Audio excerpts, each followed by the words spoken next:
அல்லேலூயா. ஆண்டவருடைய நல்ல நாமம் மகிமைப்படுவதாக. இந்த நல்ல அருமையான நேரத்துக்காக கர்த்தருக்கு நன்றி சொல்லுகிறோம். காலை வேளையிலே கர்த்தருடைய சமூகத்தில் காணப்படுகிறது.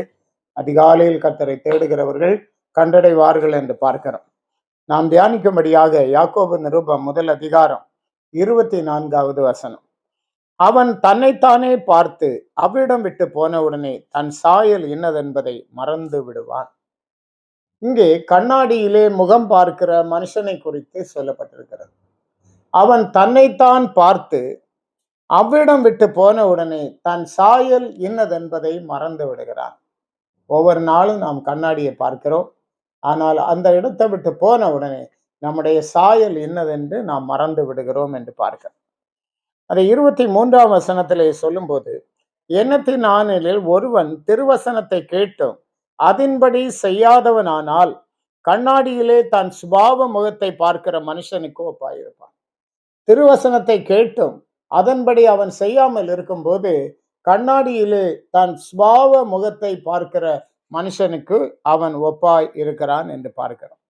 அவன் தன்னைத்தானே பார்த்து அவ்விடம் விட்டு போன உடனே தன் சாயல் இன்னதென்பதை அவன் மறந்து விடுகிறான். ஆகவே ஆண்டவர் சொல்லுகிறார், நீங்கள் உங்களை வஞ்சியாதபடிக்கு திருவசனத்தை கேட்கிறவர்களாய் மாத்திரமல்ல, அதன்படி செய்கிறவர்களாயும் இருங்கள். எவ்வளவு வசனம் கேட்கிறோம், நல்ல காரியம். அதை கை கொள்ளுகிறோமா? அதன்படி நடக்கிறோமா? அதன்படி நடக்க வேண்டும் என்கிற வாஞ்சை நம்மில இருக்கிறதா? அதற்காக நம்மை ஆண்டவருக்கு ஒப்பு கொடுக்கிறோமா? ஆண்டவரே, இந்த வசனத்தின்படி நடக்க எனக்கு பலன் தாரும் என்று சொல்லி கர்த்தரிடத்துல கேட்கிறோமா? சிந்தித்து பாருங்க. ஆண்டவருடைய வார்த்தையின்படி நாம் நடக்க வேண்டும். அப்போதுதான் பாருங்க, நமக்கு அது ஆசீர்வாதமாய் இருக்கும். ஆண்டவருடைய வசனத்தை கேட்டு அதன்படி நடக்கிறவனை புத்தியுள்ள மனுஷனுக்கு ஒப்பிடுவேன் என்று இயேசு சொல்லுகிறார். அவன் கன்மலையின் மேல் தன் வீட்டை கட்டினவன்.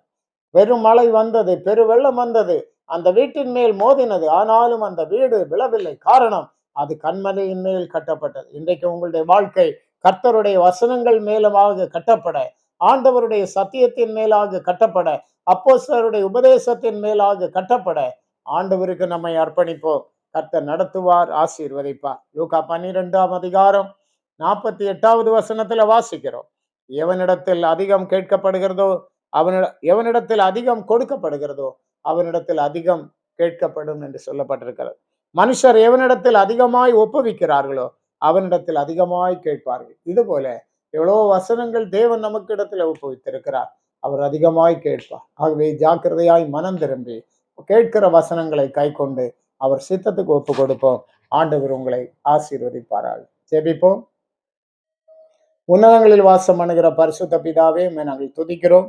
இந்த உலகத்துல நாங்கள் காத்து நடக்கும்படியாக உம்முடைய வேத புத்தகத்தை, உம்முடைய கற்பனை கட்டளை எங்களுக்கு எழுதி கொடுத்திருக்கிறீர். அவைகளை கை கொண்டு அவைகளின்படி நடக்க கிருபைதார்.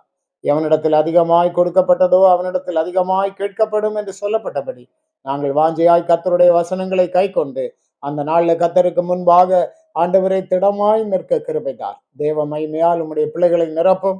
இந்த நாளும் இவர்களுக்கு ஆசீர்வாதமாய் இருக்கட்டும். இயேசுவின் மூலம் கேட்கிறோம் பிதாவே. ஆமென். ஆமென். God bless you.